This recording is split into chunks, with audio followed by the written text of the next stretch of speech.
Kumusta po sa inyong lahat? Ako si Dr. Maria Santos at may 15 taon akong karanasan bilang isang health expert. Ngayon, pag-usapan natin ang isang napakahalagang paksa. Kung paano ang paborito nating prutas ay nagiging lason para sa ating kidney kung maling paraan ng pagkain, lalo na paglampas ng 60. Alam niyo ba na may paraan ng pagkain ng prutas na dapat hindi niyo ginagawa kapag lampas na kayo sa 60 taong gulang? Isang nakakagulat na katotohanan na hindi niyo maririnig sa mga ospital ang ibubunyag ko ngayon. Si Aling Nena, isang 68 taong gulang mula sa Quezon City, ay regular na kumakain ng mango tuwing umaga para luminis ang kanyang dugo. Ngunit pakaraan lamang ng 2 buwan, nakatanggap siyang isang nakakagulat na diagnosis mula sa ospital. Lubhang mapanganib ang inyong kidney function. Kailangan niyo ng maghanda para sa dialysis. Umiyak si Aling Nena at nagtanong, "Doktora, kumakain lang naman ako ng mango araw-araw para gumanda ang aking kalusugan?" Tama siya. Ang problema ay hindi ang mango mismo, kundi ang kasama nitong kinain. Nakakalungkot. Sa mismong sandaling ito, marami sa ating mga nakatatanda ang patuloy na kumakain ng nakamamatay na kombinasyong ito, na naniniwalang ito ay mabuti para sa kanilang katawan. Ang pagdurusang dialysis, na kailangang dumaan ng 3 beses sa isang linggo, 4 oras sa isang araw, na nakahiga at nakakabit sa isang makina, ay hindi kayang isipin ng mga hindi pa nakakaranas nito. Ito ay isang nakakatakot na sakit na nagnanakaw ng simpleng kaligayahan tulad ng pakikisalo sa masarap na pagkain kasama ang pamilya. Bakit ang isang prutas na gamot nung bata pa ay nagiging lesion at sumisira sa kidney habang tumatanda? Isipin niyo ang inyong kidney bilang isang luma at manipis na filter ng tubig na walang tigil na nagtatrabaho sa loob ng 60 taon. Ano ang mangyayari kung patuloy tayong magbubuhos ng maling kombinasyon ng pagkain sa lumang filter na ito? Sa huli, mababarahan at masisira ang daluyan ng dugo na magreresulta sa hindi na may babalik na pinsala. Marami ang nagpapabaya sa katotohanan ito at nananatili sa kanilang dating gawi sa pagkain na humahantong sa hindi na may babalik na kapahamakan.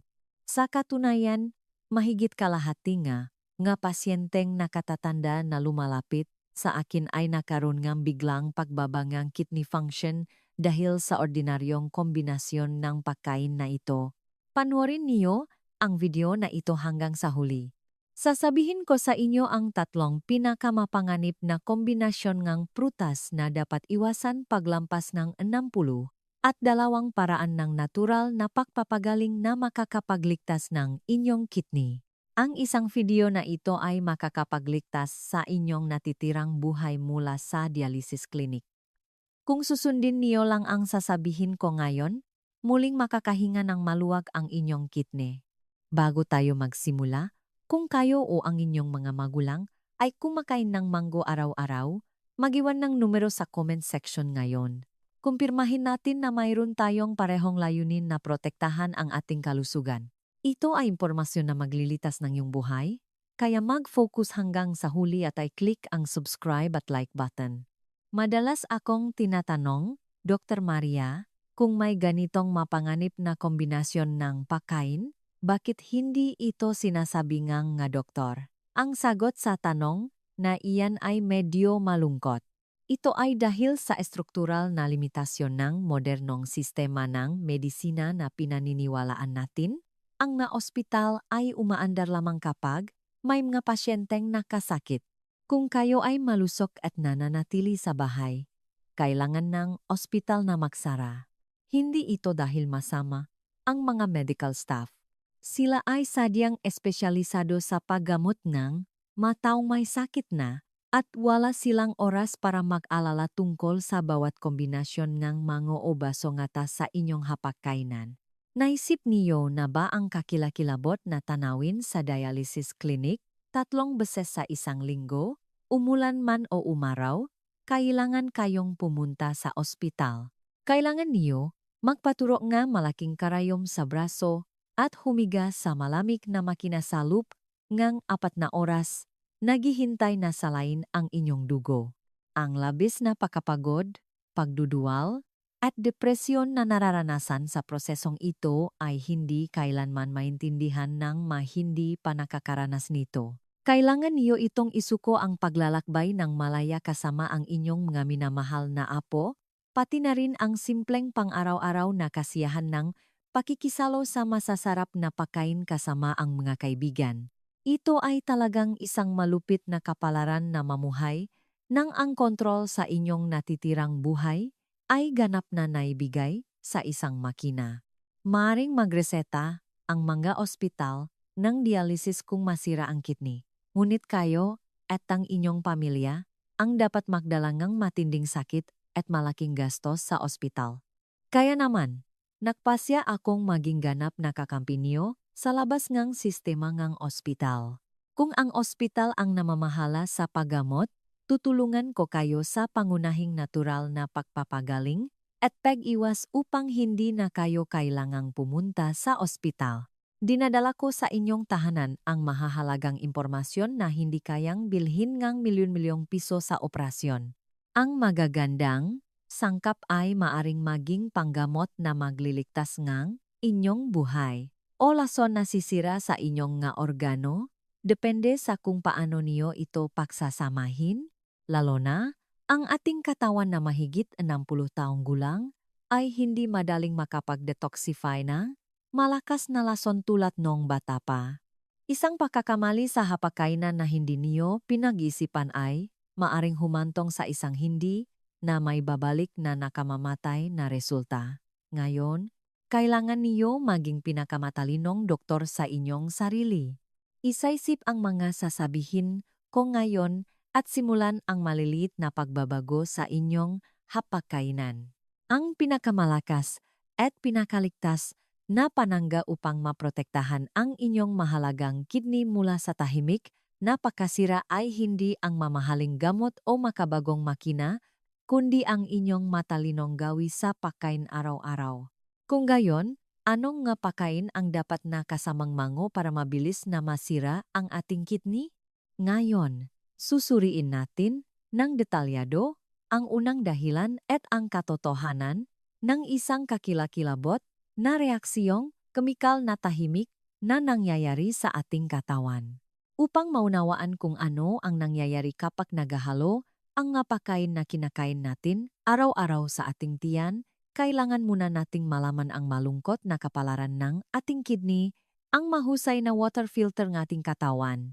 Ang kidney ay ang pinakapasensyoso at walang reklamo na organ sa ating katawan, kahit 50% nito ay nasira o kahit 70% ng function nito ay nawala, tahimik itong nagtatrabaho nang walang anumang senyales ng sakit. Kaya maraming nakatatanda ang matibay na naniniwala na ang kanilang kidney ay malusog at walang problema dahil sila ay madaling umihi at maayos ang kanilang panunaw. Ngunit ito ang pinakamapanganib na bitag. Sa mismong sandaling ito na wala kayong nararamdamang sakit o sintomas, ang inyong kidney ay maring tahimik na sumisiga at unti-unting namamatay. Isipin ang inyong kidney bilang isang lumang water filter na 60 taon na. Isang luma at pagod na filter na walang tigil na nagsasala ng mahigit 180 litro ngang dugo araw-araw sa loob kang 60 taon. Ang dugo sa ating katawan ay nagsisimula sa puso, dumadaloy sa buong katawan, at pagkatapos ay pumapasok sa kidney na punong dumi. Noong bata pa, ang kidney's filtration membrane o glomerulus ay matibay at parang isang pinongsalaan na perpektong naghihiwalay ngang dumi at nagbabalik ng malinis na dugo sa katawan. Ngunit ngayon, dahil sa bigat ng edad, ang salaan na iyon ay manipis na parang papel at mukhang madaling masira sa kaunting pagkilos. Bumaba ang metabolismo at natural na bumababa ang kidney function ng 1% bawat taon. Ito ay isang proseso ng pagtanda na hindi maiwasan. Sa ganitong luma at pagod na kondisyon, ano ang mangyayari kapag ang mango na kinakain natin araw-araw, na naniniwalang ito ay mabuti para sa ating kalusugan, ay pumasok sa tiyan? Ang potassium at acidity na mayaman sa mango na noong bata pa ay madaling sinasala at nagpapalinis ang dugo, ngayon ay nagiging parang malalaking bato na nagbibigay ng malaking pasanin sa tumandang kidney. Biglang tumataas ang damingang trabahong kailangang iprosesong kidney at nagsisimulang mahirapan ang filter. Siyempre, hanggang dito, kayang tiisin ng lumang kidney kahit hirap na hirap ito. Ang tunay na kakilakilabot na trahedya ay nangyayari sa susunod na sandali.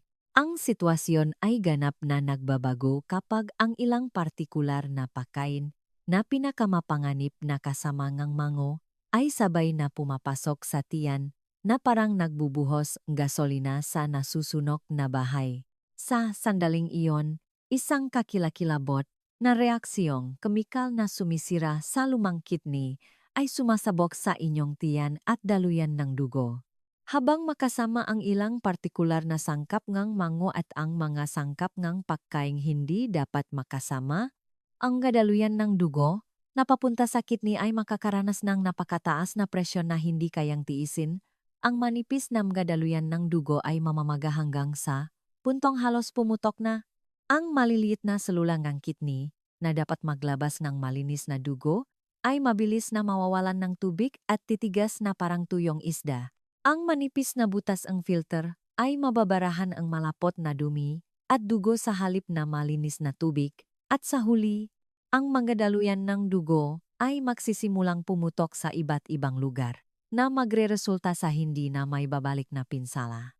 Maraming nakatatanda na nakilala ko sa klinik ang umiyak at nagsasabi, "Dr. Maria, hindi ako kailanman uminom ng alak o nanigarilyo sa buong buhay ko. Araw-araw akong kumakain at nag-exercise, kaya bakit biglang nasira ang aking kidney?" Ang naglagay sa kanila sa malamig na dialysis bed ay hindi nakamamatay na lason o masamang gawi sa pamumuhay. Ito ay ang maling pagtatakpong nga ordinaryong pagkain na kinakain natin araw-araw sa almusal at hapunan, at naniniwala tayo na ito ay mabuti para sa atin. Kapag nasira ang kidney, hindi na ito may babalik sa dating malusok na estado ng anumang teknolohiyang modernong medisina. Sa makatuwid, ang tanging paraan upang mapahaba ang inyong buhay at maprotektahan ang inyong mapayapang pagtanda ay ang malaman ng eksakto kung ano ang nagiging sanhi ng nakamamatay na pagsabog na ito. Ngayon, mahanda kayo ng husto. Ang tatlong sasabihin ko ngayon ay hindi kakaibang sangkap. Ang ito ay pamilyar na bagay na agad ninyong makikita kapag binuksan ninyo ang inyong refrigerator at tiyak na nasa inyong hapagkainan. Ngayon ay ibubunyag ko na ang tatlong pinakamapanganib na pagkain na nagiging parang time bomb na sumisira sa inyong kidney sa loob ng inyong tiyan kapag kasama ng mango. Ang tatlong pinakamapanganib na kombinasyon ng prutas na dapat iwasan paglampas ng 60. Pangatlo, tiger place, malamig na gatas. Ang pinakamapanganib na ikatlong kombinasyon na nagpapatuyo sa lumang kidney kapag kinakain kasama ang mango ay ang malamig na gatas. Marami sa inyo ang mayroong isang karton ng gatas sa refrigerator. Maraming tao ang gumigising sa umaga, kumakain ng mango, at pagkatapos ay uminom ng isang basong malamig na gatas upang hindi mabulunan. Dahil sa pag-alala sa kalusugan ng buto habang tumatanda, marami ring masisipag na nakatatanda ang sadyang uminom ng kalsyum. Si Mang Tonyo, isang 63 taong gulang mula sa Batangas, ay isa sa mga taong ito. Si Mang Tonyo ay masigasig sa pagpapanatiling ang kanyang kalusugan. Napanood niya sa isang health show na mahalaga ang protina at calcium habang tumatanda, kaya araw-araw siyang umiinom ng 200 ml ng malamig na gatas at isang mango sa umaga.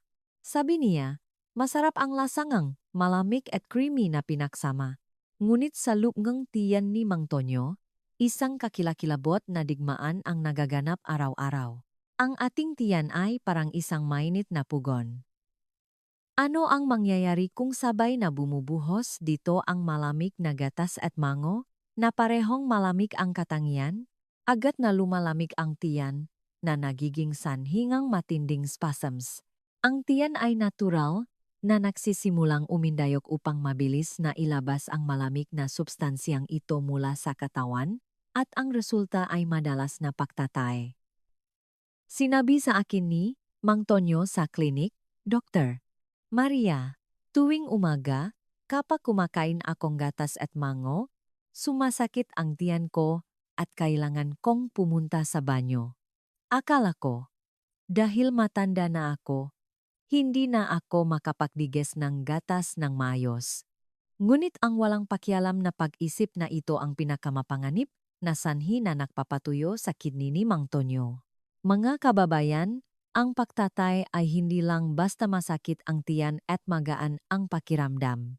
Ito ay isang emergency na sitwasyon kung saan ang mahalagang tubig at electrolyte sa ating katawan ay sapilitang nawawala. Tuwing tayo ay nagtatatay, napakaraming tubig ang nawawala sa ating katawan. Dahil araw-araw na kumakain si Mang Tonyong mango at malamig na gatas at madalas pumupunta sa banyo, ang kanyang katawan ay nasa malubhang kondisyon ng chronic dehydration nang hindi niya nalalaman.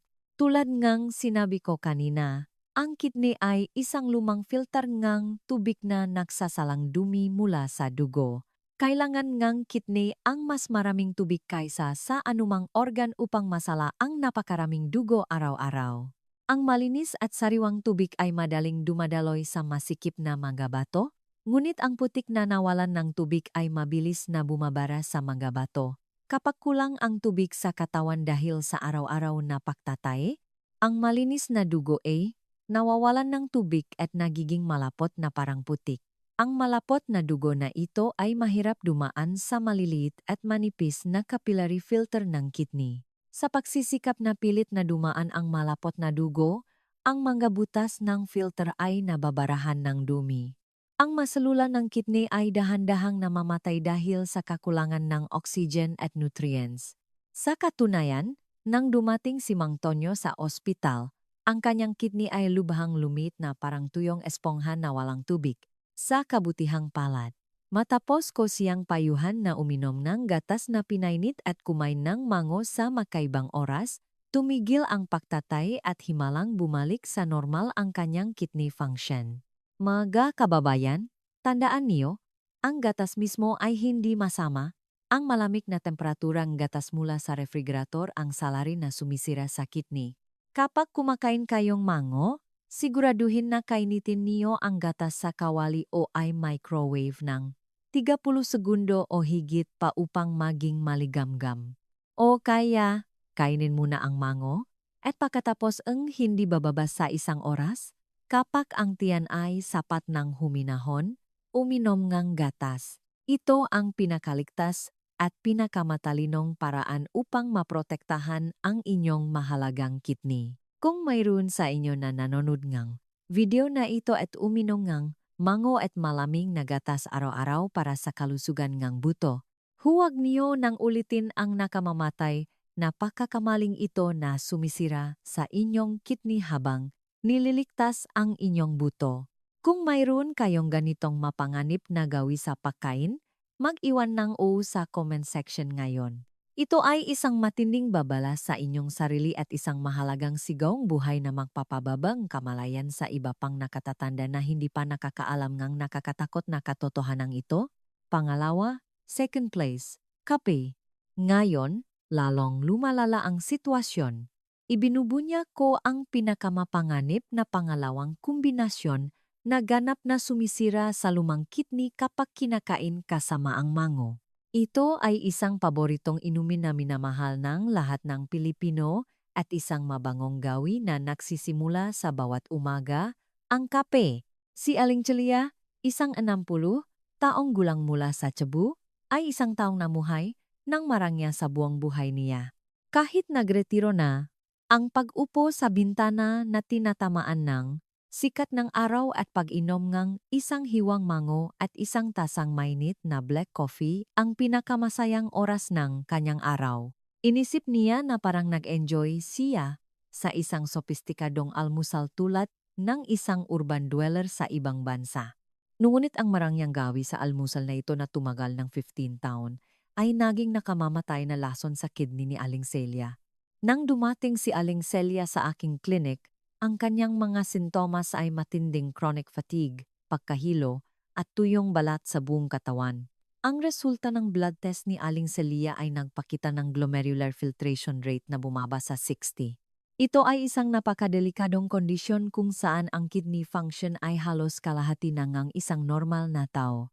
Ipinaliwanag ko ng detalyado kung bakit nangyayari ang kakilakilabot na ito kapag nagsasama ang mango at kape sa tiyan. Ang dahilan ay ang nakakatakot na chemically synergistic effect na tinatawag na double diuretic action. Ang mango ay napakayaman sa potassium na gumaganap ngang isang malakas na papel sa paglabas ng sodium at tubig sa ating katawan. Ang caffeine naman na nasa kape ay mayroon ding napakalakas na diuretic effect na nagiging sanhi ng madalas na paghihi. Kapag kinakain ng magkahiwalay, nawawalan ng tubig ang katawan. Ngunit kapag sabay na kinakain ang dalawang ito sa walang laman na tiyan sa umaga, ang paglabas ng tubig sa ating katawan ay bumubuhos na parang talon na gumuho ang dam. Ipinaliwanag ko kay Aling Celia ang mga nakakatakot na pagbabago na nangyayari sa kanyang katawan sa bawat oras ng umaga, 7 a.m. Kapag kumain kayo ng mango at kape, mabango ang bibig niyo, unit ang tiyan at kidney ay agad na pumapasok sa matinding paghahanda sa dehydration. 8:00 am. Pakaraan lamang ng isang oras, kailangan niyo ng umihi. Sa puntong ito, humigit kumulang 250 ml mahalagang tubig ang sapilitang nawawala sa ating katawan. 9 am. Dahang nagsisimulang mauhaw, ngunit nakakakamali kayo sa pag-isip na sapat na ang nainom niyong tubig kaya ipinagwawalang bahala niyo lang ito. 10:00 am. Kulang na kulang ang tubig sa dugo at ang malinis na dugo ay nagiging malapot na parang putik. Habang ang malapot na dugo na ito ay pilit na dumadaan sa maliliit at manipis na capillaries ng kidney, napakalaking overload ang nangyayari sa kidney.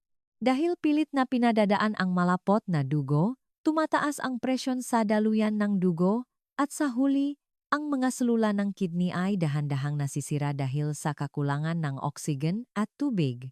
Isipin na ang prosesong ito ay paulit-ulit na nangyayari tuwing umaga sa loob ng 10 o 20 taon. Walang kidney, gaano man kalusok, ang kayang tiisin ito. Nakakalungkot, sa klinik ng ospital, ang madoktor ay nagbibigay lamang ng maikling payo sa pasyente, bawasan ang kape at uminom ng maraming tubig. Dahil ang konsultasyon ay hindi umaabot ng 3 minuto, hindi na nila kailangang ipaliwanag ng mahaba ang prinsipyo. Nakakatakot na double diuretic action kung bakit nasisira ang kidney kapag sabay na kinakain ang mango at kape. Namutla si Aling Celia nang marinig ang aking paliwanag. Umiyak siya at nagsabi na akala niya ay tubig ang kape at nakakapag-hydrate ang pag-inom kape imbes na tubig. Ito ang pinakamapanganib na pagkakamali na ginagawa ng maraming nakatatanda. Nga kababayan, tandaan niyo, ang kape ay hindi tubig. Kapag uminom kayo ang isang tasa ng kape, nagsisikap ang katawan niyo na ilabas ang 2 beses na dami ng tubig. At dahil sa potassium sa mango, ang kidney ni Aling Celia ay nawawalan ng lahat ng tubig na parang tuyong palayan na bita-bita dahil sa taktuyot. Mga kababayan, huwag na huwag kayong maloloko sa mabangong tukso na nililikang mango at kape. Kung kumain kayo ng mango sa umaga para sa inyong kalusugan, pinakaligtas na inumin ang kape pagkatapos ng tanghalian, hindi bababa sa 2 oras pagkatapos. At kung uminom kayong isang tasang kape, siguraduhin na uminom ng 2 baso ng plain water upang sapilitang punan ang nawalang tubig. Sa ganitong paraan lamang mananatiling laging basa ang inyong matanda at pagod na kidney at makakakuhang lakas upang masala ng maayos ang malapot na dumi. Tandaan niyo na ang pawawastong isang maliit na gawi sa pang-araw-araw na buhay ay lumilihang isang mas dakilang himalangang buhay kaysa sa milyon-milyong pisong paggamot sa ospital. Una, plause. Malot na pagkain tulad ng bagong potes. Ngayon, oras na para ibunyag ang pinakamapanganib na una. Ito ay mas mapanganib kaysa sa malamig na gatas o kape at mas mabilis na sisira sa inyong lumang kidney. Ito ay isang nakamamatay na pagkakamali at ang pinakamapanganib na gawi sa pagkain na ginagawa ngang 9 sa 10 Pilipino sa kanilang hapagkainan araw-araw. Ito ay ang pagkain ng mangubilang panghugas bibig pagkatapos kumain ng maalat na pagkain tulad ng bagong o patis.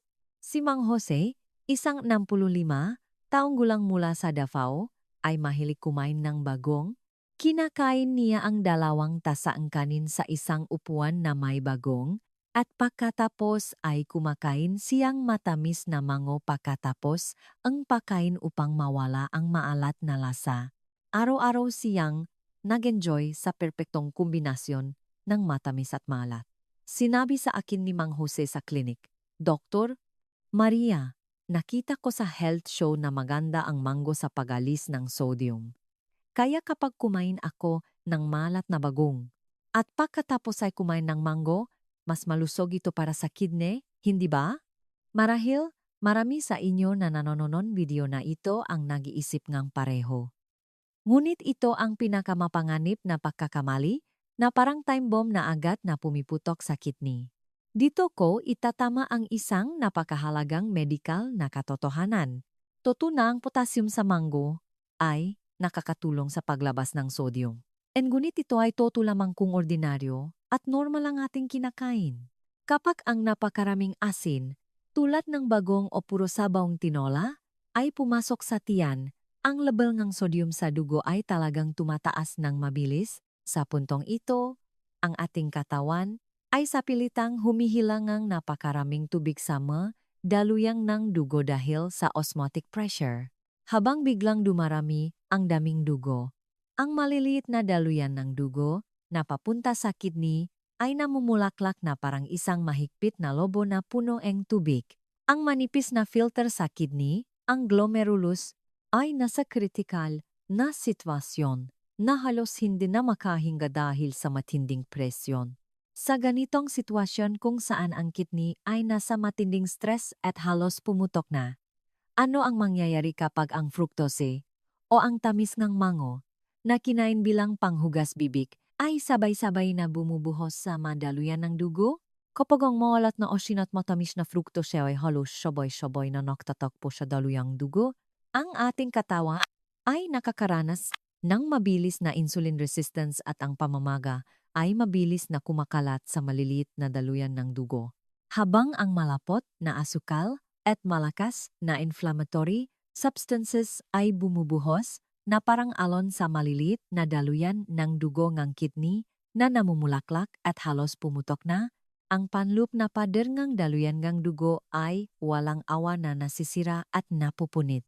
Marami ang matibay na naniniwala na ang mango ay mahuhugas na asin at sadyang kinakain ito, ngunit sa katotohanan, ito ay tulad ng pahahagis ng napakalakas na pampasabog sa nasusunog na bahay sa halip na tubig. Ang mababaw na pag-isip na ang mango ay magiging immunity card ay unti-unting pumipigil sa hininga ng kidney. Isang gabi, nanonood si Mang Joseng telebisyon sa sala nang biglang umilaw ang kanyang paningin at bumaksak siya sa sahig na may matinding sakit ng ulo. Nang mabilis siyang dalhin sa emergency room ng kanyang nag-alalang pamilya, ang kanyang blood pressure ay umabot sa 200 at ang maliliit na daluyan ng dugo sa kanyang kidney ay pumutok sa ilang lugar na nagdulot ng paghalong dugo sa kanyang gihi. Ang diagnosis ay acute renal failure. Kung dumating si Mang Jose ng ilang araw pa, kailangan na sana niyang magpaturok ng malaking karayom sa braso at dumaan sa dialysis masin 3 beses sa isang linggo habang buhay. Nang makalabas si Mang Jose sa ospital, mahigpit niyang hinawakan ang aking mga kamay at umiyak, nagsisisi ng husto. Akala ko natural lang na kumain ng maalat at prutas. Ang aking kamangmangan ay pumatay sa aking sariling kidney gamit ang aking sariling mga kamay. Nga kababayan, isipin niyo ngayon ang refrigerator sa inyong bahay. Mayroon ba kayong maalat na bagong o inimbak na patis sa sulok ng refrigerator? Kung gayon, mula ngayon, sa mga araw na kumain kayo nga, bagong o maalat na ulam, huwag kumain ng mango kaagad pagkatapos kumain.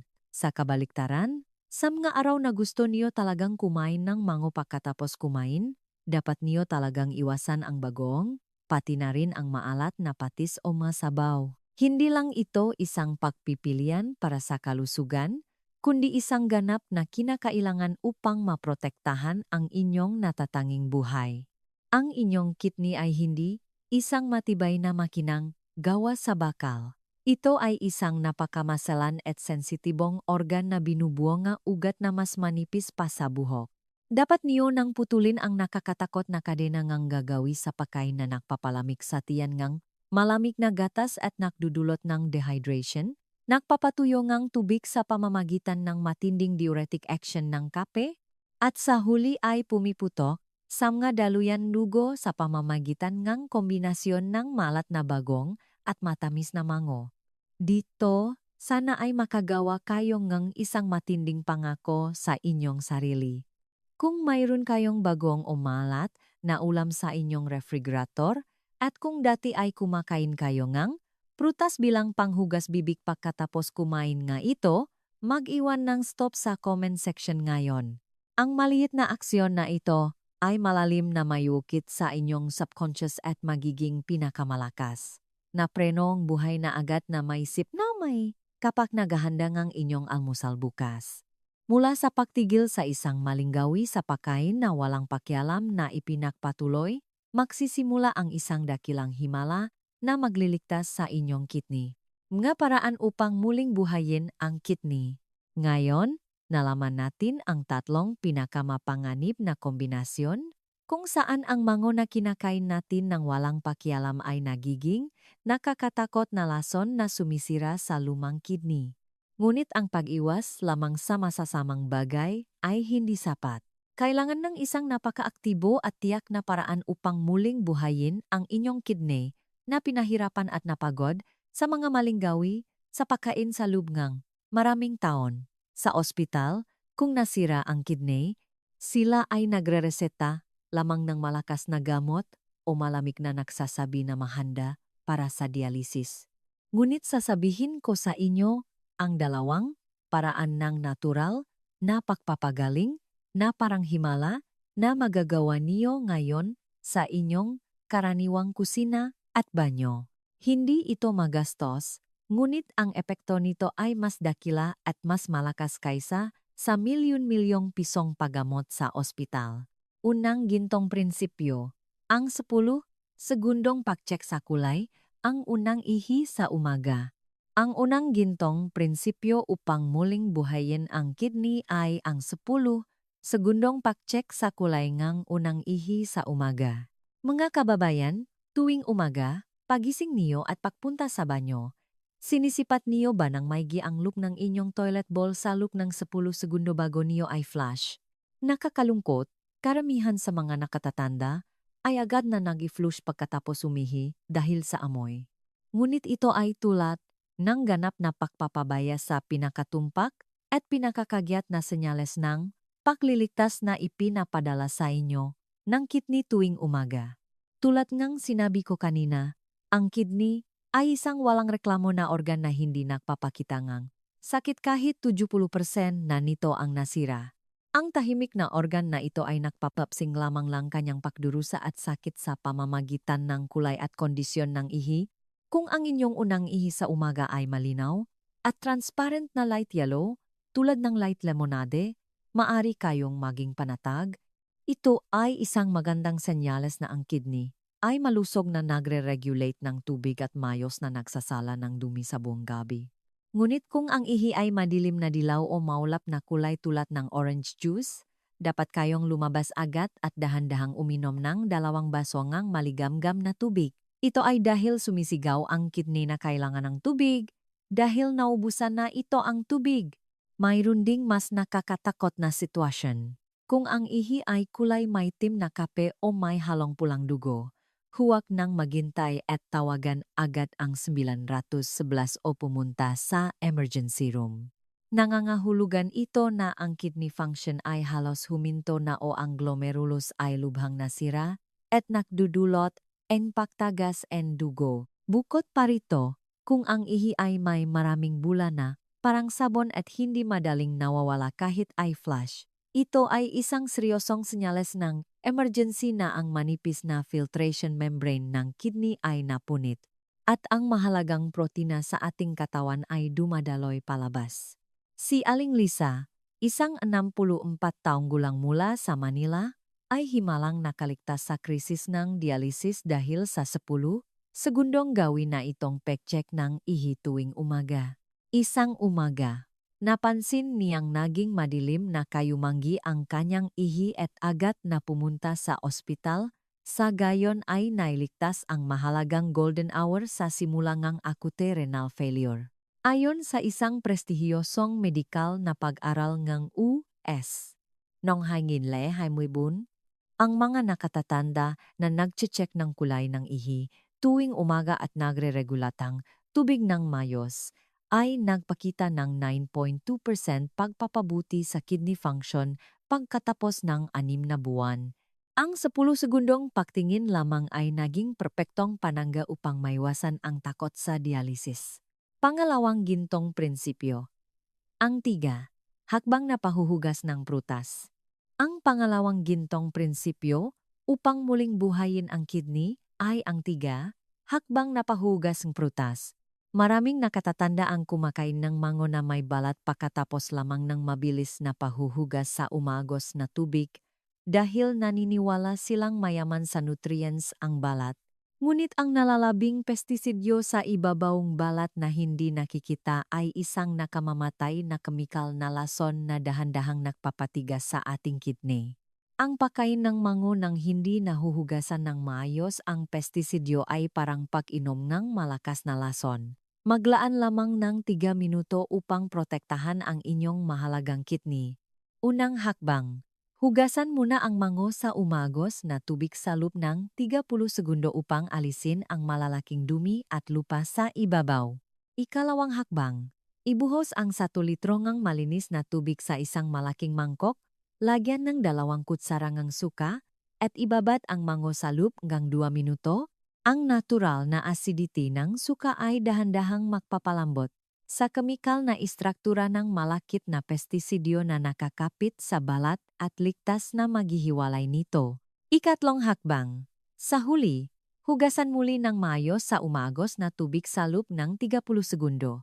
Mawawala ang maasim na amoy ng suka at mahigit 90% ng carcinogenic pestisidyo na natitira sa balat ay ganap na maalis. Hindi na mababarahan ang kidney filter ng dumi. Si Mang Carding, isang 66 taong gulang mula sa Iloilo, ay lumala ang kidney function sa isang mapanganib na level dahil sa paniniwala lamang sa mga health show na maganda, ang mango na may balat at hinuhugasan lamang ito ng mabilis. Ngunit matapos niyang sundin ng mahigpit ang 3, hakbang na pahuhugas ng suka na itinuro ko, nakaranas siyang isang kamanghamanghang himala. Nang bumalik siya sa ospital pakaraan ng 3 buwan, labis na nagulat ang kanyang doktor dahil sa pagaling ng kanyang kidney function sa normal na level. Umiyak si Mang Carding at nagsabi, "Dr. Maria, binago ko lang ang paraan ng pahuhugas ng mango at nabuhay muli ang aking matandang kidney. Hindi ang mango mismo ang masama sa kidney, kundi ang nakakatakot na pestisidyo na nakakapit sa balat ng mango ang pumapatay sa kidney." Mga kababayan, ang daan upang mailigtas ang kidney ay hindi malayo. Hindi kailangan ng mamahaling paggamot o kakaibang damo na naririnig niyo sa telebisyon. Sapat na ang 10 sekundong paktingin sa loop ng toilet bowl tuwing umaka at ang 3 minutong paklalakay na mango sa suka. Ang 2 tila malilit na aksyon na ito ay magpapahinga sa inyong nasirang kidney at ganap na magpapabago sa inyong kapalaran sa loob ng 10 taon. Kung gayon, sino ang unang magsisimula sa dakilang himalangang buhay na ito? Kung kayo ay matibay na nakpasya na susuriin ang kulay ng inyong ihisimula bukas ng umaga at huhugasan ang mango sa suka, mag-iwan ng praktik sa comment section ngayon. Ang isang salitang praktik na inyong iwan ay magiging pinakamalakas na pangako sa pagprotekta sa inyong sariling kalusugan at magbibigay ng malaking tapang at pag-asa sa iba pang nakatatanda na nanonood ng video na ito. Mahalagang babala mula sa isang health expert. Para sa mga may sakit sa kidney, sandali lang po. Matapos kong marinig ang aking kwento ngayon, mayroon akong napakahalagang babala na kailangan kong ibigay bilang isang health expert dahil sa pag-aalala na mayroon sa inyo ang magsisimulang kumain ng mango ng marami simula bukas. Ang kamangkamanghang benepisyo at paraan ng pagkonsumo ng mango na sinabi ko ay para lamang sa mga taong may normal na kidney function. Kung kayo ay na-diagnose na may chronic kidney disease stage 3 o higit pa, o kung kayo ay uminom ng gamot na may kaugnayan sa potassium control, dapat niyo talagang pakinggan ang sasabihin ko mula ngayon. Para sa mga may malubhang sakit sa kidney, ang potassium na sagana sa mango ay hindi na gamot na nagpapanatili ng kalusugan. Sa halip, ito ay maring maging isang nakamamatay na palaso na direktang tumatama sa puso. Ang malusok na kidney ay gumagamit lamang ng potassium kung kinakailangan at automatikong naglalabas ng labis sa pamamagaan ng ihi. Ngunit ang kidney na maluba nang may sakit ay nawalan ng kakayahang maglabas nito. Kapag ang potassium na hindi may labas sa katawan ay patuloy na naipon sa dugo, magkakaroon ng isang nakakatakot na komplikasyon na tinatawag na hyperkalemia. Nagdudulot ito NG arrhythmia, isang irregular na tibok NG puso ng walang babala, at sa malubhang kaso, maaring humantong sa isang kakilakilabot na resulta tulad NG biglang pahinto NG puso o cardiac arrest. Sa makatuwid, ang nga nakatatanda na kasalukuyang nagpapagamot sa ospital para sa sakit sa kidney ay dapat talagang kumonsulta muna sa kanilang attending physician bago kumain ng mango. Tanungin niyo ang inyong doktor sa klinik, maari ba akong kumain ng kalahating mango sa isang araw? Kahit payagan kayong doktor, huwag na huwag itong kainin ng buo. Dahil ang potassium ay puro sa balat ng mango, balatan niyo itong makapal at hiway ng napakaliit. Pagkatapos ay babat sa maligamgam na plain water nang hindi bababa sa 2 oras bago kainin. Ito ang pinakaligtas na paraan. Kapag matagal na ibinabat sa tubig, ang mapanganib na potassium na nakakasama sa kidney ay malaki ang posibilidad na lumabas sa tubig. Bukod pa rito, ang mga may diabetes ay kailangan ding maging labis na maingat. Ang matamis na fructose sa mango ay maaaring mabilis na magpataas ng blood sugar sa dugo. Sa halip na kumain ng mango kaagad pagkatapos kumain, mas matalino na kumain ng kalahating mango lamang na hinati sa maliliit na bahagi pagkatapos ng hindi bababa sa 2 oras pagkatapos kumain kapag ang tiyan ay bahagyang walang laman. Ito ang pinakamatalinong paraan upang maiwasan ang nakakatakot na blood sugar spike. Panghuli, taos puso akong humihingi ng tulong. Gaano man kabuti ang mango para sa kalusugan ng kidney at gaano man kaganda ang natural na pagpapagaling na itinuro ko, huwag na huwag niyo itong itiyil ng basta-basta. Ang inyong mga gamot para sa high blood pressure o diabetes na inireseta sa inyo ng ospital araw-araw. Ang mango ay isang mahusay na suplemento sa kalusugan, ngunit hindi ito isang magic pill na agad na magpapagaling sa lahat ng sakit. Kapag ang gamot sa ospital ay iniinom ng regular at ang tamang paraan ng pakonsumo at pahuhugas ng mango na itinuro ko ngayon ay pinagsama sa inyong pang-araw-araw na buhay, doon lamang makakamit ang pinakamainam na synergistic effect. Ang inyong mahalagang katawan ay hindi isang experimental subject na basta-basta niyo lang susubukan. Tandaan niyo ang batas kang kalikasan na ang anumang bagay na hindi tugma sa inyong katawan ay maaring maging lason, at taos puso akong umaasa na laging mga siwangang inyong kalusugan ng maingat at ligtas, tulad ng makcheck ngnaktulay ng mato bago tumawid. Ngayon, natutunan natin ang nakakatakot na sandali kung kailan ang mango na kinakain natin nang walang pakialam ay nagiging lason at ang mantiyak na paraan upang maiwasan ito. Ang malamig na, gatas na sumisira sa lumang kidney, ang kape na nakpapatuyong tubig, at ang maalat na bagoong na pumiputok siya, manggadaluyang dugo ang tatlong ito ay pinakamapangganib na kave na hindi dapat magtakpo sa mango. Samantala, Huwag kalimutan na sundin ang 10 segundong pagtingin sa kulay ng unang ihi sa umaga at ang 3 minutong pagsisikap sa pahuhugas ng pestisidyo na magpoprotekta sa inyong kidney habang buhay. Ang katotohanan na natuklasan ko mula sa pakikipagtagpo sa maraming nakatatanda ay ang pinakamalaking ospital na nagpapanatiling ngang kalusugan ay hindi malayo, kundi nasa loob ng inyong tahanan, sa inyong mainit na hapagkainan. Taos puso akong umaasa na mapapanatili niyo ang ordinaryo at mahalagang pang-araw-araw na buhay ng pakikipagsalo sa masarap na pagkain at pagtawa kasama ang inyong minamahal na pamilya, sa halip na isang masakit na pagtanda na nakahiga sa malamig na dialysis bed at nakikinig sa ingay ng makina. Kung ang mahalagang gabay sa buhay na natutunan natin ngayon ay nakatulong sa inyo at sa kalusugan ng inyong pamilya, mangyaring ay click ang share button at ibahagi ito sa inyong nga mahal sa buhay.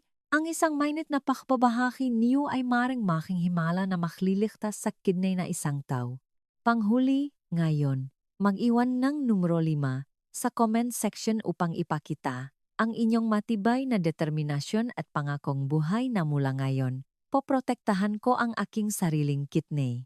Kung mag-subscribe at mag-like kayo, patuloy akong magbibigay ng mahalagang impormasyon sa kalusugan na hindi niyo kailanman maririnig sa ospital. Ako, si Dr. Maria Santos, ay laging kasama niyo at susuportahan ang inyong malusog at masayang 100 taong buhay. Maraming salamat sa inyo. Laging maging payapa at malusog. Konklusyon, sa pagtatapos ang talakayang ito, mahalaga na maunawaan natin ang kahalagahan ng tamang pagpili at paghahanda ng ating mga pagkain, lalo na habang tayo ay tumatanda.